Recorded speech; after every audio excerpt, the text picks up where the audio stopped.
Bihar live 7 खबर की तह तक। बिहार में महागठबंधन की सरकार बनने के बाद सरकार में पुनः मंत्री बनाए जाने पर अनुसूचित जाति एवं जनजाति कल्याण विभाग के मंत्री व जिले के प्रभारी मंत्री सह हिंदुस्तानी आवाम मोर्चा सेकुलर के राष्ट्रीय अध्यक्ष डॉक्टर संतोष कुमार सुमन का रविवार को मखदुमपुर कोल्ड स्टोर के समीप अभिनंदन समारोह का आयोजन कर भव्य स्वागत किया गया, जिसमें हम पार्टी के नेताओं और कार्यकर्ताओं सहित भारी संख्या में ग्रामीण शामिल हुए। इस दौरान मंत्री संतोष कुमार सुमन को नेताओं व कार्यकर्ताओं ने पुष्पगुच्छ, अंग वस्त्र और माला पहनाकर भव्य स्वागत किया। कार्यक्रम की अध्यक्षता पार्टी के प्रखंड अध्यक्ष अखिलेश दांगी ने किया। वहीं मंच का संचालन पूर्व मुखिया अवधेश शर्मा ने किया। इस दौरान मंत्री के समक्ष लोगों ने बारी बारी से मखदुमपुर की समस्याओं से अवगत कराया और कई उम्मीदें जाहिर की। इसके बाद मंत्री ने लोगों को संबोधित करते हुए सभी का आभार प्रकट किया। साथ ही कहा कि इस सरकार में विकास तेजी से होगा, जिसकी जो उम्मीदें हैं इस सरकार में जल्द ही पूरा किया जाएगा। उन्होंने कहा कि यहाँ के लोगों से हमारा खास जुड़ाव है। मखदुमपुर के लोगों की समस्या हमारी खुद की समस्या है। यहाँ के लोगों की समस्या का निदान करने के लिए मैं 24 घंटे तत्पर रहता हूँ। मौके पर मखदुमपुर विधानसभा के पूर्व प्रत्याशी देवेंद्र मांझी, वरिष्ठ नेता वीरेंद्र कुमार सिंह, पंपी शर्मा, रितेश कुमार उर्फ चुन्नू शर्मा, मनीष कुमार, संगीता देवी, मोहम्मद शहजाद, राजा राम मांझी, मेहंदी मांझी, किशोरी मांझी, पुण्य मांझी सहित बड़ी संख्या में लोग मौजूद रहे। संपर्क के साथ जो नई सरकार का गठन किया, उस सरकार में पुनः हमको वापसी मिला, क्योंकि हमारी हिंदुस्तानी आवाम मोर्चा का संख्या सिर्फ 4 विधायकों का है और सरकार बनाने के लिए 122 विधायक चाहिए, परंतु सरकार बनाने के लिए हम संपर्क सरकार को 164 विधायक का संख्या है। अब मेरी संख्या सिर्फ 4 है और उसमें भी मुझे 4 ही विधायक पर एक मंत्री पद का से स्वागत किया गया।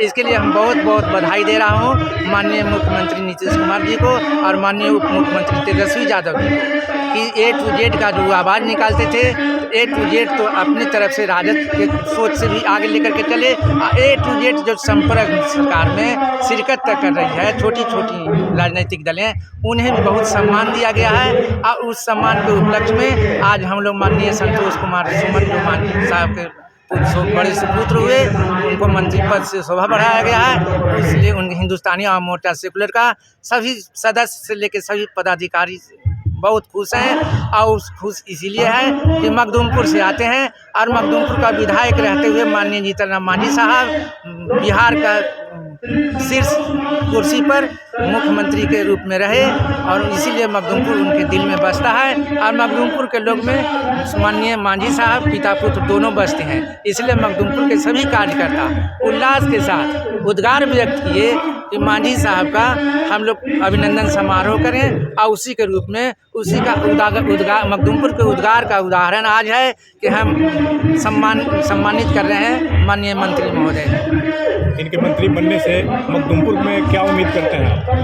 मखदुमपुर में उम्मीद करते हैं कि अभी देखिए, अभी सागरपुर रोड बिल्कुल जीर्ण है। हम लोग आवाज़ बुलंद किया कि सर एक एक करके रोड और लोग से नहीं कंप्लीट होगा, थोड़ा विकास पर भी ध्यान दीजिए मखदुमपुर का। तो ये रोड में 9 करोड़ रुपया दिलवाए हैं, ये रोड का जीर्णोद्धार होना है और पुनः एक एक करके हम लोग उनके पास नंबर लगा दिया है, एक एक करके काम होगा। संपर्क सरकार में काम का प्रायोरिटी लेके चल रही है सरकार, इसलिए काम होगा।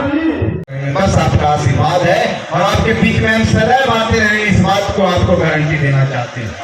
पूर्व के जितने भी वक्ता थे सभी ने एक ही विषय पर यहाँ पर जोर दिया है, खास करके जो हमारे राजा राम मांझी जी हैं, भाई धनंजय जी हैं, चाहे सरजू मांझी जी हैं, प्रभा देवी जी हैं, जो भी हमारे वक्ता थे उनका एक ही डिमांड था, एजुकेशन शिक्षा स्कूल खुलवाने का बात था। हमारे किशोरी मांझी जी जो इस समिति के आयोजन समिति के अध्यक्ष हैं और सभी लोग मिल करके प्रस्ताव दिया मुझे कि यहाँ पर धरावत में स्कूल खोला जाए। मैं आप सबसे इस बात के लिए आश्वस्त कर देना चाहता हूँ आप सबको कि हमारा जो विभाग है अनुसूचित जाति जनजाति विभाग। मैं इस बात के लिए आप सबको आश्वस्त कर देना चाहता हूं कि जहानाबाद में के मखदुमपुर प्रखंड में एक आवासीय विद्यालय बनने जा रहा है। इसीलिए मैं आप सबको आश्वस्त कर देना चाहता हूं। बहुत जल्द उसकी सारी प्रक्रियाएं पूरी कर ली जाएगी। जमीन देखा जा रहा है, धरावत है, और भी जगह पर जमीन देखा जा रहा है। जहां पर जमीन को उपलब्धता होगी, जहां पर जो मापदंड है उसके अनुसार जमीन मिल जाएगा, तो निश्चित तौर पर यहाँ पर एक विद्यालय जो आपके गरीब बच्चों के लिए, आपके बच्चों के लिए सुचारू रूप से शिक्षा जारी रखने के लिए एक विद्यालय का यहाँ निश्चित रूप से निर्माण होने जा रहा है। जहाँ तक हमारे सरजू मांझी जी बोल रहे थे, जैसे ही इस विद्यालय का निर्माण का, विद्यालय का मंजूरी मिल जाएगी, मैं आपसे वादा करता हूं कि अगले वित्तीय वर्ष में यहाँ पर रेंट लेकर के उस विद्यालय की पढ़ाई शुरू कर दी जाएगी, जब तक उसका भवन नहीं बनता है। इस बात से मैं आप सबको आश्वस्त कर देना चाहता हूँ कि अगले वित्तीय वर्ष से मखदुमपुर में रेंट पर यहाँ पर विद्यालय संचालित होगा। हमारे बच्चे यहाँ पर निश्चित तौर से आवासित होकर के अपनी पढ़ाई को जारी रखेंगे। इस बात के लिए मैं आप सबको आश्वस्त कर देना चाहता हूँ।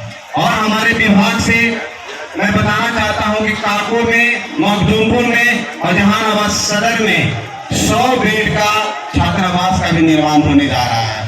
मखदुमपुर में भी होगा, काको में भी होगा, जहानाबाद में होगा। बहुत जल्द भी इसकी मंजूरी मिल जाएगी। आप लोग निश्चिंत रहें। जो हमारे बच्चे जो 10+2 कर करके आगे की पढ़ाई करना चाहते हैं, उनके लिए भी यहाँ पर उस तरह की व्यवस्था, इस जिले में 3 आवासीय जो हॉस्टल है वो हॉस्टल का निर्माण किया जा रहा है। और हमारे कुछ भाई ने सामुदायिक भवन का भी, खास करके कतरासिन गांव का, वो यहाँ पर एक आवेदन दिया है और वहाँ पर जमीन उपलब्ध है। मैं आपको आश्वस्त कर देना चाहता हूँ, वहाँ पर भी वो कार्य होगा।